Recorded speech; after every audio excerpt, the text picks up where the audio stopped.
यदि आपने इस चैनल को सब्सक्राइब नहीं किया है तो पहले सब्सक्राइब करें और बेल आइकन को अवश्य दबाएं।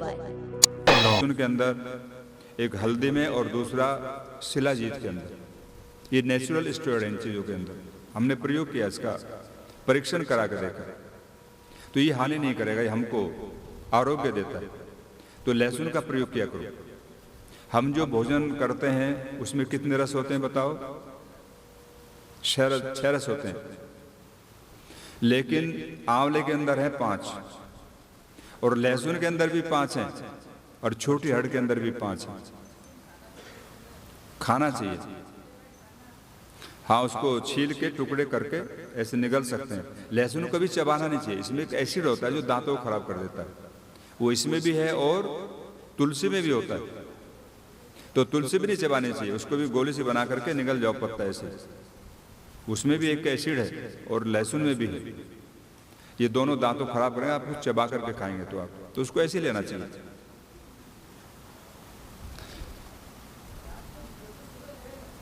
देखो, जिसको एसिडिटी की प्रॉब्लम है वो लहसुन के टुकड़े कर दीजिए और शाम को भिगो दो पानी में, उस पानी को फेंक दो, दूसरे पानी से उसको निकल जाओ। और कुछ नहीं है तो आप डायरेक्ट ले सकते हैं उसको ऐसे। अब आप एक अभ्यास करेंगे मंडूकासन। दोनों हाथों का मुट्ठी बनाएंगे, अंगूठा अंदर बंद कीजिए और इसको उद्यान बंद में करेंगे। श्वास को बाहर निकाल के बाहर छोड़ दीजिए, पेट को अंदर खींचेंगे उद्यान बंद की स्थिति में और सामने झुकना है। कीजिए। जिन भाई बहनों को पीठ में दर्द बहुत ज्यादा है तो वे नहीं करें, वो बैठे बैठे दबाएं। शेष सभी आगे झुक जाएंगे। ये डायबिटीज के लिए, पेट के लिए बहुत ही उत्तम अभ्यास है।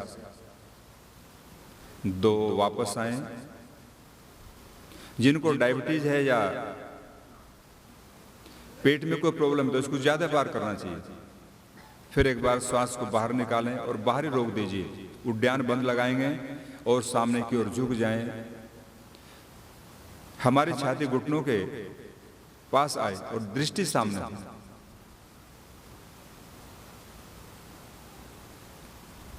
फिर वापस आएंगे। आसनों का नियम है, आगे झुकने वाले कुछ अभ्यास करें तो पीछे वाले भी करने चाहिए। अब घुटने के बल खड़े हो जाएंगे, दोनों हाथ चेस्ट के ऊपर ले आए, छाती भाग पर, और गहरा श्वास अंदर भरें, पीछे की ओर झुकना है। अर्ध चंद्रासन,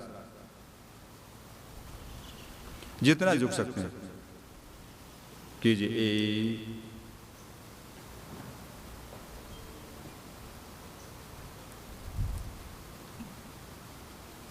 2 वापस आएंगे। वापस आने के बाद कुछ भाइयों को चक्कर आ जाता है तो हाथ खोल करके लगाएंगे, चोट ना लग जाए। फिर गहरा श्वास अंदर लीजिए। 3 और बच्चे तो पीछे सिर को टच कर सकते हैं, अभ्यास कराना पड़ेगा उनको। वापस आए। देखो, बच्चे इस तरह कर सकते हैं, इससे उनकी हाइट बढ़ेगी, लेकिन ये अभ्यास की चीज है, बिना अभ्यास के आप नहीं कर सकते। वापस बैठ जाएंगे। अच्छा, आपके यहाँ पर बिच्छू भी होता है क्या? बिच्छू होता है तो बिच्छू की एक बहुत ही बढ़िया दवाई और सस्ती मेडिसिन ऐसी हो जो हर जगह मिल जाए और सस्ती भी होनी चाहिए। मान लीजिए इस हिस्से में बिच्छू ने काट लिया, राइट साइड में, तो उस अवस्था में हमें एक चुटकी कोई भी नमक हो, सेंधा नमक हो तो अच्छी बात है, बाकी और दूसरा नमक भी चलेगा। तो एक चुटकी नमक लेकर के 1 चम्मच पानी में घोल दीजिए उसको, और जो दूसरी ओर का कान है उसको लिटा करके इसमें 2-3 ड्रॉप डाल दीजिए कान में। डालने के बाद में उसको ऐसा लगेगा जमीन घूम गई एकदम से, और उसका जहर अगर पैर में काटा और इस हाथ में यहाँ तक आ गया तो 1 सेकंड नहीं लगेगा वापस जाने में, उसको वापस वहीं पहुंच जाएगा अंगूठे में, पैर के अंगूठे जहां उसने काटा। अगर इस साइड में काट लिया तो इस कान में डालेंगे, इसमें काटा है तो इस कान में डालेंगे। 1 चम्मच पानी, उसमें 1 चुटकी नमक डाल के घोल दीजिए और अपोजिट कान में डाल दो, जिधर उसने काटा उससे विपरीत कान में। सेकंड नहीं लगेगी उसको जाने में और कुछ समय में वो निकल जाएगा। तो ये बिच्छू काठे की बहुत अच्छी मेडिसिन है और इससे बहुत लोगों को लाभ मिलता है। एक यहाँ पर आंखें का पेड़ होता है, आंकड़ा, तो ये जॉन्डिस के लिए बहुत अच्छा है। पीले रोग जो हो जाता है, उसके ऊपर कोपल आते छोटे से ना, नाखून है हमारा छोटी उंगली का, उसका वो कोपल तोड़ लीजिए और एक पान का पत्ता फ्रेश, उसमें कोई चम्मच डालना मसाला, उसमें रख के उसको रोल कर दीजिए तो अंदर बंद हो जाएगा वो। अब उसको सुबह खाली पेट धीरे धीरे स्टाइल से खाना है, चबा करके जैसे पान खाते हैं, ये रस को अंदर ले जाएंगे उसको। 3 दिन आप करेंगे तो जॉन्डिस खत्म। और आयुर्वेद में चिकित्सा है, मान लीजिए छोटा बच्चा है, एक बार मैं लोनावाला आश्रम में था, तो वहीं एक व्यक्ति आया, जी हमारा बच्चा 3 दिन का, उसको जॉन्डिस हो गया और डॉक्टर तो इंजेक्शन लगाने की बात कर रहा है। मैंने कोई बात नहीं, वो पत्ता मैंने उसको दिया, उसकी माँ को खिलाओ, क्योंकि माँ का दूध पिएगा बच्चा, तो उस 4 दिन में बच्चा ठीक हो गया। तो आयुर्वेद में चिकित्सा, बच्चे को रोग है तो माँ की जाती है। अब जैसे माताएं लेट करके बच्चों को दूध पिलाती हैं, स्तनपान कराती है, उससे क्या होता है कि उसका दूध निकल के कान में पहुंच जाता है, कोई ड्रॉप, और कान बहना शुरू हो जाता है, तो बहुत बड़ी समस्या। अब क्या करें, कान ही खराब हो जाता है। तो आयुर्वेद में एक भस्म होती है कपर्दक, जो कोडी होता है ना, कोडी खेलते थे पहले बच्चे, एक बैल के ऊपर भी लगाते हैं जो गांव में घूमता है, भाई ये भविष्य के बारे में बताएगा, तो वो कोडी होती है, उसकी भस्म बनाई जाती है, मार्केट में अवेलेबल है, कपर्दक भस्म। तो इसको उसकी माँ को खिलाओ बच्चे की, क्योंकि बच्चा दूध पीता है माँ का, और समझदार बच्चा है तो उसको खिला भी सकते हो आप, तो इससे कान का बहना बंद हो जाएगा। तो आयुर्वेद बहुत समृद्ध चिकित्सा है।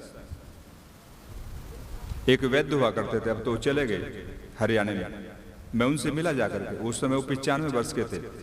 हमारा रोगी अगर बैठा हुआ मुंबई में नहीं आ सकता तो उसका कोई वस्त्र लेके आ जाओ, और वो वस्त्र को देख करके, स्पर्श करके, उसको सूंघ करके दवाई दिया करते थे।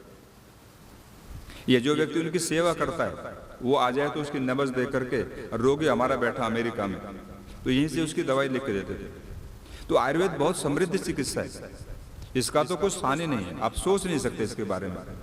व्यक्ति वहां से आ रहा है, हमें पता लग जाता है इसको क्या बीमारी है, क्योंकि शरीर के एक्शन से, उसकी आंखों से, उसके फेस से बहुत कुछ हमें मालूम हो जाता है।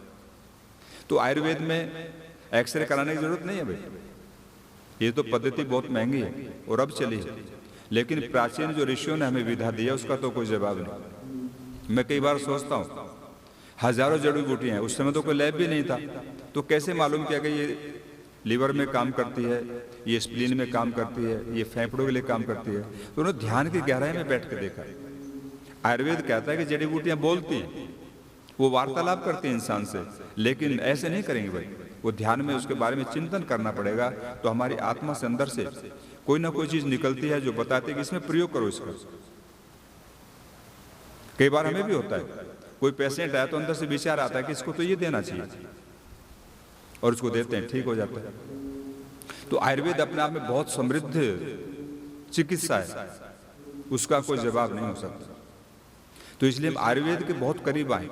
अब जिस घास पे आप बैठे हो इसको आप घास समझते हो, दूब घास, ये बहुत अच्छी चीज है, उपयोगी है। किसी भी भाई बहन को ब्लीडिंग होता हो कहीं से भी, इसका रस निकाल के पिएंगे, वो ब्लड को बंद कर देगा। नक्सी रहे तो उसके नाक में डाल दीजिए, निकाल करके उसको बंद कर देगा। तो जो भी हम देख रहे हैं, जो भी प्लांट हमारे सामने है, वो हर चीज जड़ी बूटी है, कुछ का हमें बोध है, कुछ का नहीं है। तो इसलिए हमें लौटना है अपने आयुर्वेद की ओर, हमें इसी से चिकित्सा लेनी है, इसका कोई दुष्प्रभाव नहीं। ज्यादा से ज्यादा क्या होगा, पेट साफ कर देगी, कोई बात नहीं, चलो पेट तो साफ होगा, इतना इसका दुष्प्रभाव कभी कभी होता है कि पेट साफ हो जाता है, 1-2 दस्त आगे ठीक होगा इंसान। तो हमें आयुर्वेद की ओर भी आना है, ये बहुत समृद्ध चिकित्सा है, और इसमें किसी को कोई भी किसी का दुष्प्रभाव नहीं होता है, साइड इफेक्ट कुछ नहीं इसका। और अब आप खड़े हो जाएंगे एक बार, बहुत समय हो गया आपको बैठे हुए। मैंने कहा था आपको आयुर्वेद की नॉलेज भी देनी है, हमें वैद्य बनाना, आपको योग तो सिखाना ही है, साथ साथ में जीवन के बारे में भी। ताड़ासन,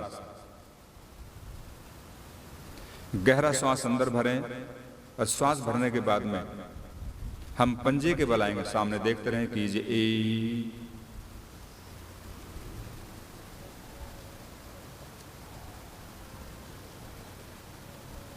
2 3 4 5, श्वास का ध्यान रखना, 6 7 8 9 10 9 10। हाथों को साइड से नीचे ले आएंगे और दोनों हाथ सामने की ओर फैलाएंगे, छाती के बराबर हाथों का फासला, अंगूठे अंगुली आपस में मिले हुए। गहरा सांस अंदर भरें और दोनों हाथों को दाहिनी ओर ले जाएंगे कि पैरों को स्थिर रखें। 2 सामने आएंगे, श्वास को छोड़ दीजिए, फिर गहरा सांस अंदर भरें। 3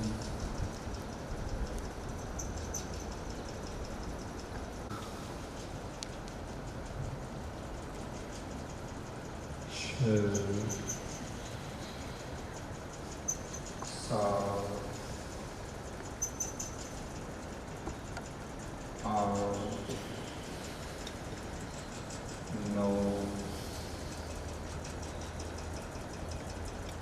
10। छोड़ दो। अब दाहिना पैर सामने निकालेंगे,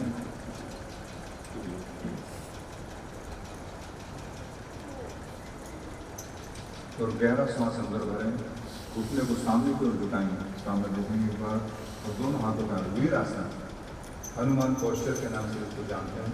सामने की ओर देखेंगे, गर्दन थोड़ा ऊपर करके। ये पीठ के लिए, सैटिका के लिए बहुत ही सुंदर अभ्यास, चेस्ट के लिए, सर्वाइकल स्पोंडिलाइटिस के लिए। वापस आए, दूसरे पैर को सामने ले आए, श्वास अंदर भरें, पैर को थोड़ा झुकाएं सामने की ओर, उठना, और फिर वही स्थिति थोड़ा टाइट करके दीजिए, जिससे हमारी पीठ पर एक प्रेशर आता है। सामने की ओर देखो, थोड़ा ऊपर गर्दन उठा के छोड़ दें, हाथ नीचे आएंगे। अब दोनों हाथ कंधे के पैर के सामने, घुटनों के लिए कुछ अभ्यास जिनको बहुत ज़्यादा है, घुटने में दर्द है और आप नीचे जाएंगे, वहाँ पर रुक जाएंगे जरा। 2 धीरे धीरे वापस आए, घुटने में झटका नहीं लगे, एकदम प्यार से जाएंगे, तो वैसे ही वापस आए। गहरा सांस अंदर लीजिए। 3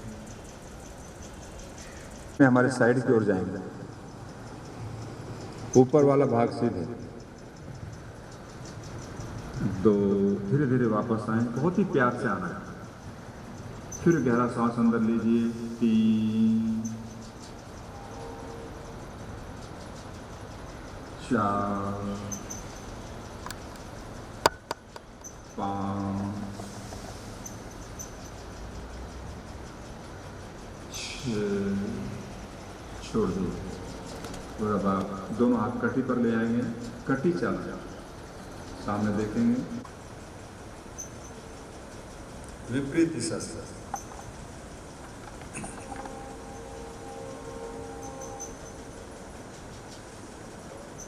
आसनों के बाद में इसको जरूर करना चाहिए, ताकि बॉडी हमारी एकदम हिल जाए, कहीं कोई खिंचाव आ गया तो उसको हम ठीक कर सकते हैं। छोड़ दीजिए, बैठ जाएंगे। शरीर थोड़ा स्थूल है, उसके लिए आयुर्वेद में त्रिकुटा होता है, त्रिकटुकी कहते हैं उसको।